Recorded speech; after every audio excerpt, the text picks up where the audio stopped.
American Politics Today by Bianco and Canon, Chapter 7, Part 2. The role of political parties in American politics. Political parties play an important dual role in American politics, from helping to organize elections to building consensus across branches of government. However, these activities are not necessarily coordinated. Candidates and groups at different levels of a party organization may work together, refuse to cooperate, or even actively oppose one another's efforts. Organizing elections. In modern American politics, virtually everyone elected to a state or national political office is either a Republican or Democrat. In the 117th Congress, elected in 2020, there are 2 independent senators and no independent House members. Similarly, the governors of all 50 states are either Democrats or Republicans, and of more than 7,300 state legislators, very few are independents or minor party candidates. Recruiting and nominating candidates. Historically, the recruitment of candidates was left up to local party organizations, but the process has become much more systematic, with state and national party leaders playing a central role in finding and recruiting, endorsing, and funding candidates, and often promising those candidates help in assembling a staff, organizing a campaign, and raising more money. Actions like these can have a profound impact on congressional elections. Years in which one party gains significant congressional seats, such as Republicans in 2010 or Democrats in 2018, are in part of the result of one party's disproportionate success in its recruiting efforts. Despite these efforts, however, parties and their leaders do not control who runs in House, Senate, or presidential races. See the Take a Stand feature. In some states, candidates for these offices are selected in a primary election or a caucus, in which they compete for a particular party's spot on the ballot. Most states use primaries. A few state parties use conventions to select candidates. See Nuts and Bolts 7.1. Most notably, Donald Trump won the 2016 Republican presidential nomination by virtue of his victories in the House in the party's primaries and caucuses over the objections of many party leaders. Trump's victories demonstrates that party endorsements, while significant, are not the only factor in shaping nomination contests. I'm going to zoom in on Take a Stand, should you want to pause and read.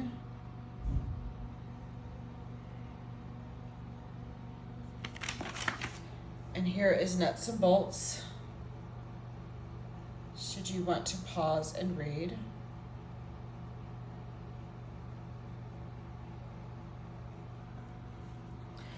Running as major party's nominee, as opposed to running as an independent, is almost the easiest way to get on the general election ballot. Even Vermont Senator Bernie Sanders, who won his Senate seat by running as an independent, ran for the Democratic presidential nomination in 2016 and 2020. Some states give the Republican and Democrat nominees an automatic spot on the ballot. Even in states that don't automatically allocate ballot slots this way, the requirements for the major parties to get a candidate on the ballot are much less onerous than those for minor parties and independents. In California, for example, a party and its candidates automatically qualify for a position on the ballot if any of the party's candidates for statewide office received more than 2% of the vote in the previous election. In contrast, independent candidates need to file petitions with more than 150,000 signatures to get on the ballot without a major party label, an expensive, time-consuming task. These advantages help explain why virtually all prominent candidates for Congress and the presidency run as Democrats or Republicans. Even billionaires Mike Bloomberg and Tom Steyer, who could easily self-financed independent campaigns for the presidency, chose to run as Democrats in 2020. National parties also manage the nomination process for presidential candidates. This process involves a series of primaries and caucuses held over a 6-month period. Beginning in January of a presidential election year, the type of election, primary or caucus, about 2/3 of states use primaries, and its dates are determined by state legislators. Although national party committees can limit the allowable dates, using their control over seating delegates at the party conventions to motivate compliance.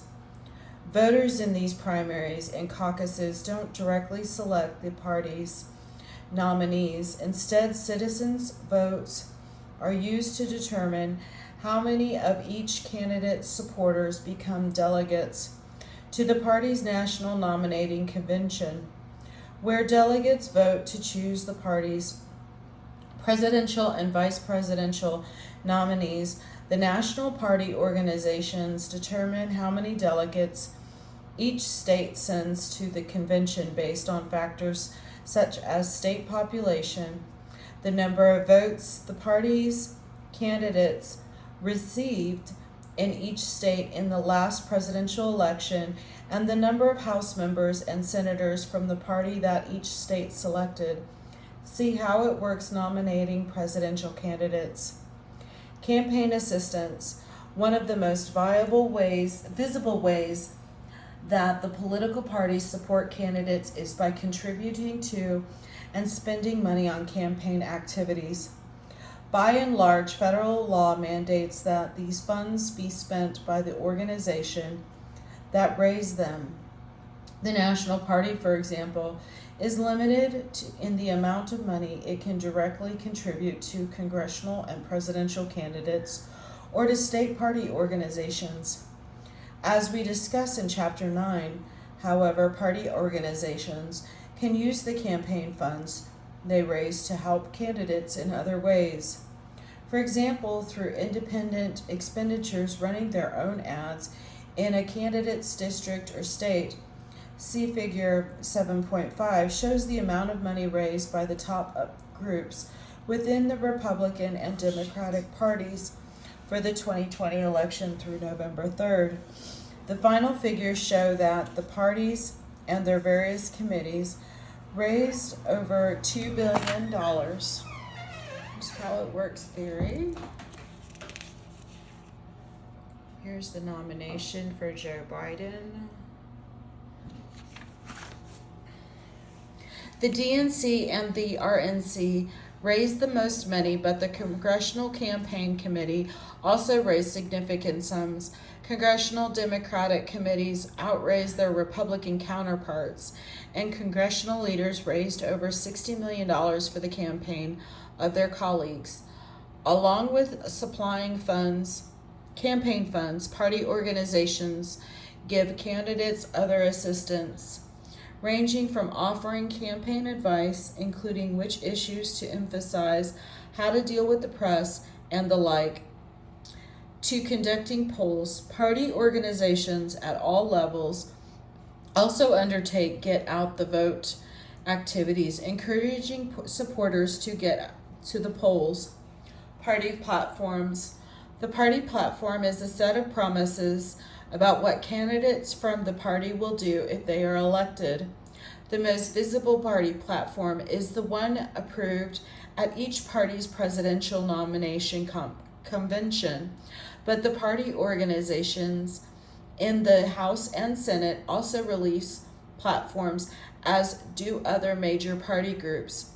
party platforms generally reflect the brand name differences between the parties.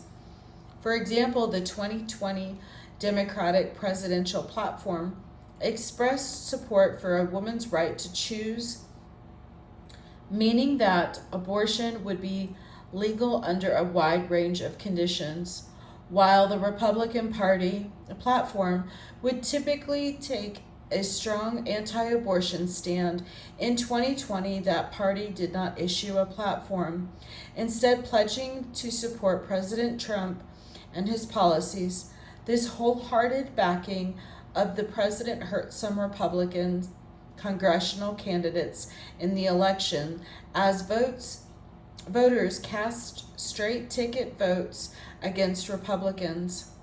In theory, party platforms describe differences between the major parties, capture each party's diagnosis of the problem facing the country, and the present the party's plan for solving those problems. In this way, party platforms give citizens an easy way to evaluate candidates. However, candidates are not obligated to support their party's platform, and many take divergent stances on some issues. For example, notwithstanding the consistency, strong pro-choice position on abortion in the Democratic Party's presidential platforms. Over the last generation, some Democratic members of Congress, such as Illinois Representative Dan Lipinski, have promised to vote to restrict abortions if elected, a position closer to the traditional Republican platform. Lipinski, however, was defeated in the 2020 Democratic primary for his House seat. For some of these candidates, their position reflects personal or religious beliefs. For others, it is driven by the desire to reflect the opinion of voters in their district or state. Cooperation in government. Parties also play an important role in enabling like-minded politicians to cooperate on policy plans and strategies for enacting their proposals.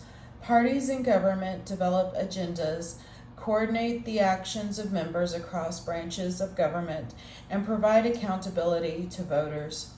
Agenda setting. Throughout the year, the parties in government meet to devise strategies for legislative action. That is, to set agendas. What proposals should they offer? And in what orders should these proposals be considered? Should the parties try to make a deal with the president or with the legislators from other party? However, the party in government can act collectively this way only when its members can agree on what they want.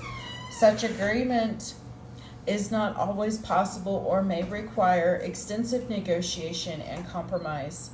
Even with unified Republican control of Congress in the 2017-2018 legislative term, legislators were unable to agree on immigration reform, Obamacare repeal, or infrastructure spending. Part of the problem was the narrow Republican majority in the Senate, yet the deeper issue was splits in Republican ranks that would have made compromise difficult even if Republicans had held a larger majority. Coordination. Political parties play an important role in coordinating the actions taken in different branches of government. Such coordination is extremely important for enacting new laws, because unless supporters in Congress can amass a 2/3 majority to override a veto, they need the president's support.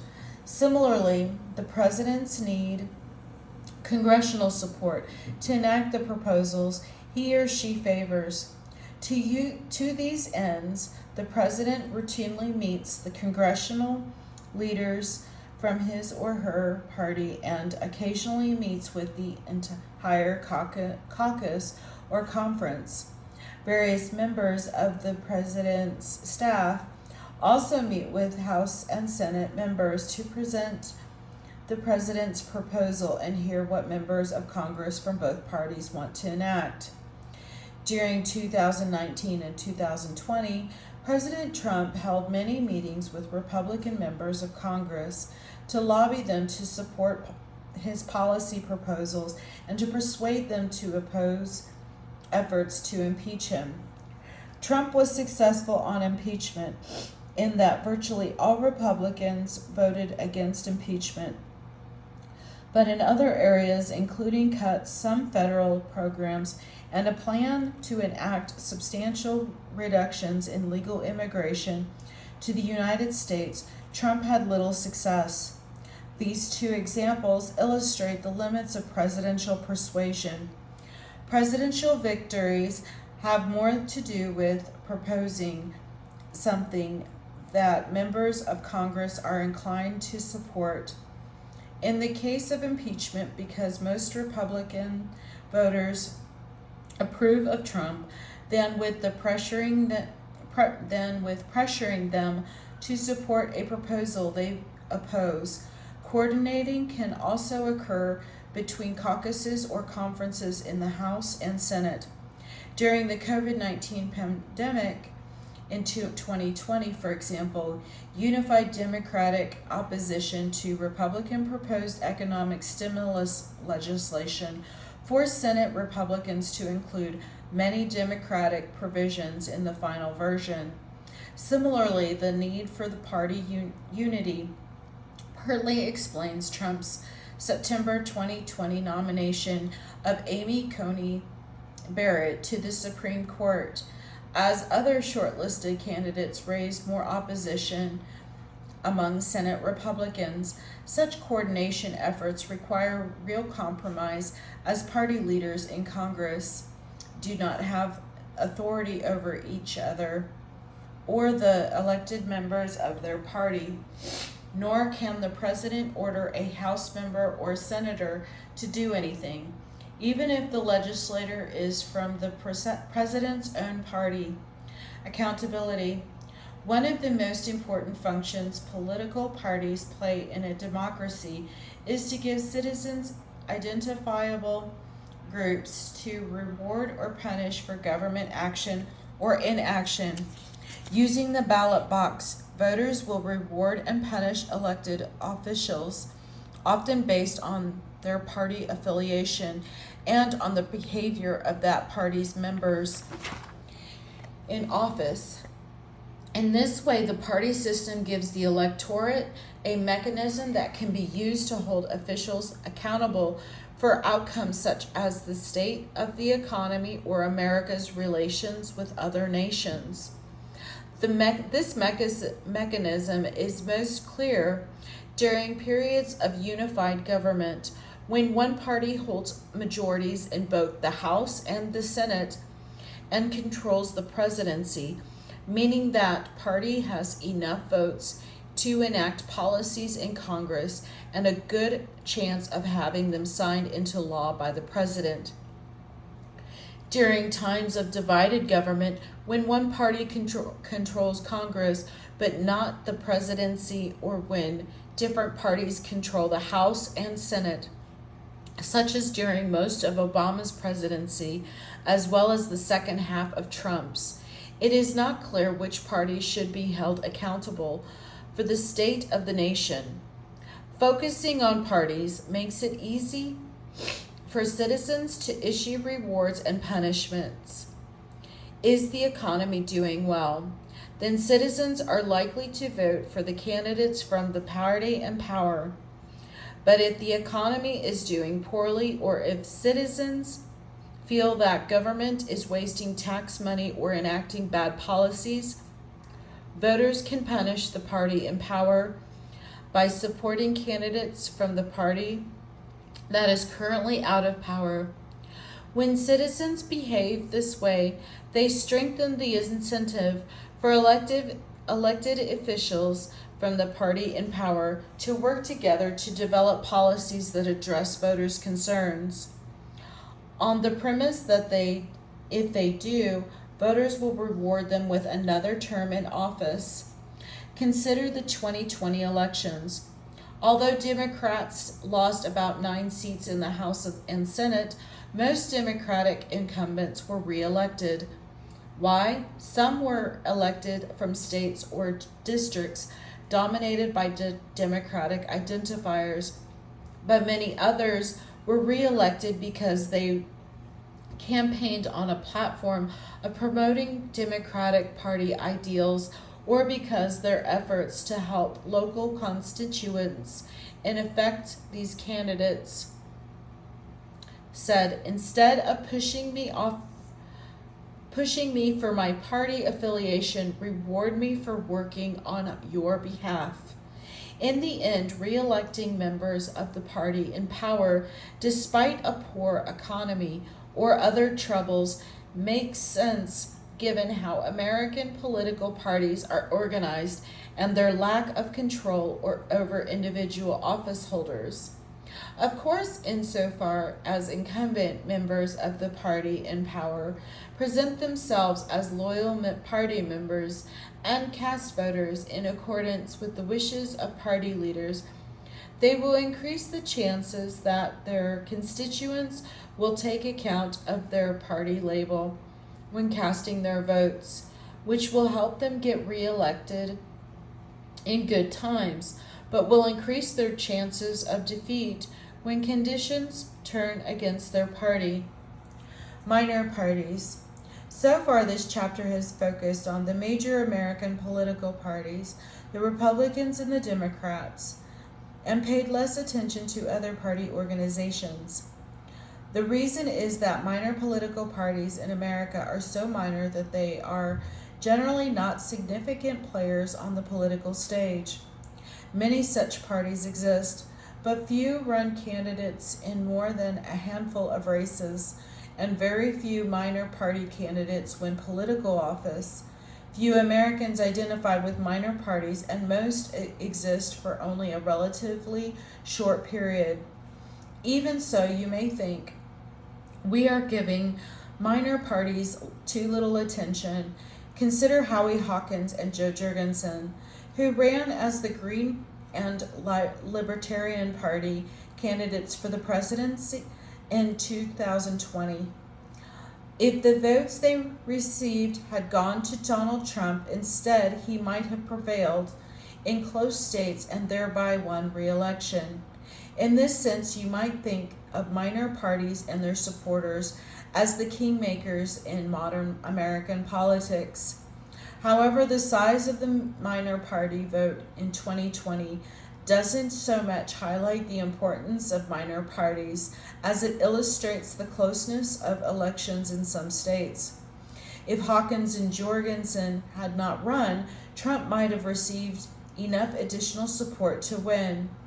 But given that Biden's margin of victory in several states was so small, any number of seemingly minor events, rain in some areas and sunshine in others, or some small groups of additional pro-Trump ads could have had the same effect. Even in terms of lower offices, minor party candidates typically attract only meager support. While the Libertarian Party claims to have over 200 office holders, many of these officials hold unelected positions such as seats in the county planning boards or ran unopposed for relatively minor offices. In 2020, Justin Amash, who was re-elected as a Republican representative for the state of Michigan, changed his party affiliation to become a Libertarian, and in doing so became the party's first member to serve in Congress. Though he chose not to seek re-election, looking back in history, we see that some minor party candidates for president have attracted a substantial percentage of citizen votes. George Wallace, governor of Alabama at the time, ran as the candidate of American Independent Party in 1968, receiving about 13% of the popular vote nationwide. Texas millionaire Ross Perot, the Reform Party candidate for president in 1996, won 8.4% of the popular vote. Perot also ran as an independent in 1992, winning 18.2% of the popular vote. And environmental and consumer activist Ralph Nader received about 5% of the popular vote in 2000. Unique issues facing minor parties. The difference between major and minor political parties in contemporary American politics grow even more substantial when considered in terms other than election outcomes. For most minor parties, the party in the government does not exist. As few of their candidates win office, many minor parties have virtually no organization beyond a small party headquarters and a website. Some minor parties, such as the Green Party for the Libertarian Party and the Reform Party, have local chapters that meet on a regular basis. But these modest efforts pale in comparison with nationwide network of offices, thousands of workers, and hundreds of millions of dollars deployed by Republican and Democratic Party organizations. The issues and issue positions taken by minor parties and their candidates are almost always very different from those espoused by the major parties.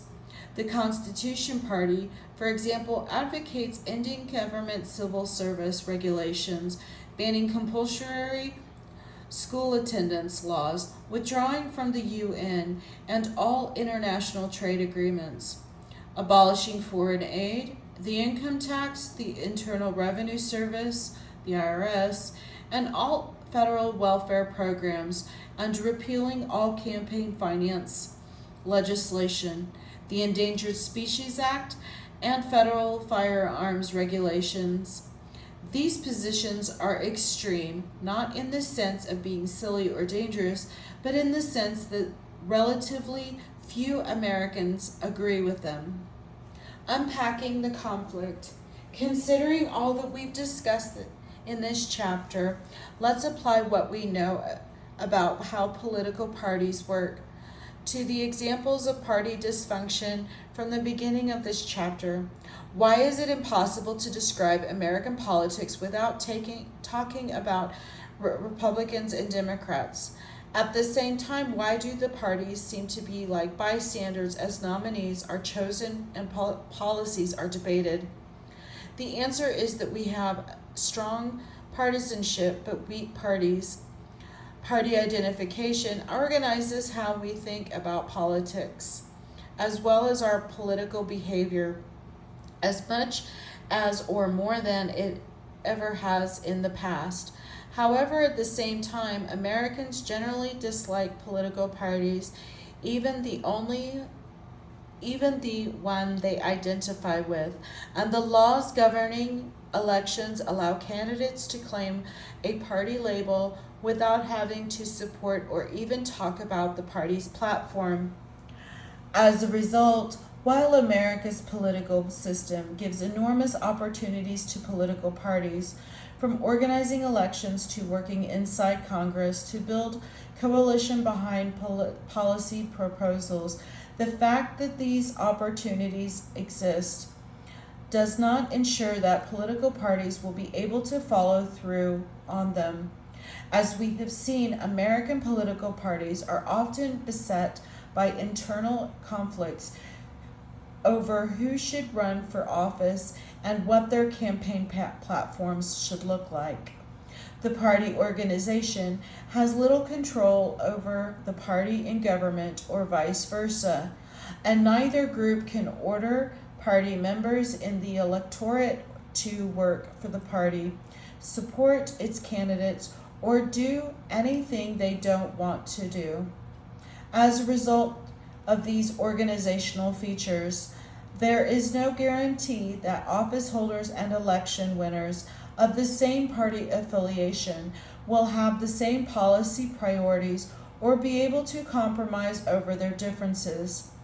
This has been true even in recent years, when differences between Republicans and Democrats have been as large as ever. It will be just as hard for Democrats to agree amongst themselves about policy priorities, as it will be to gain support for these proposals from the Republican-controlled Senate. Republicans will face the same problem even if they gain unified control over government in the future. At the same time, while Americans may not approve to these outcomes, they show no signs to totally abandoning the Republicans or the Democrats in favor of new party organizations. This is the end of Chapter 7, Part 2.